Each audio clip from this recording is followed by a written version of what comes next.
Welcome to Penrose Learning, where we make understanding easy. You begin by opening Genially and signing in, then create a new project.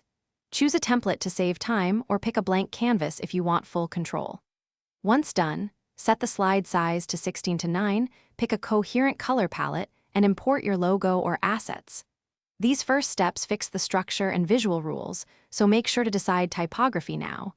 It prevents redesign later and speeds up building each subsequent slide. Now you populate slides with content and structure interactivity. Add text blocks and images, layer elements purposefully, and use grouping to move complex sections together. Then insert animations and interactive tools, hotspots, links, buttons to guide viewers. Make sure each interactive control has a clear label. Once done, preview animations and timing to keep pacing smooth.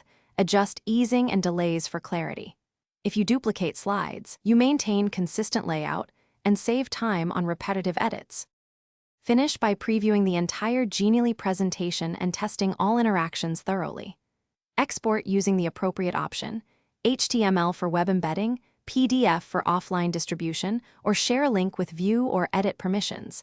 Make sure privacy settings are correct.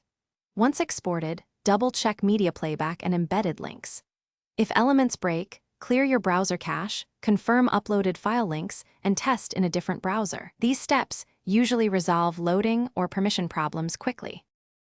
Thanks for watching. If this was helpful, leave a like and consider subscribing. See you next time.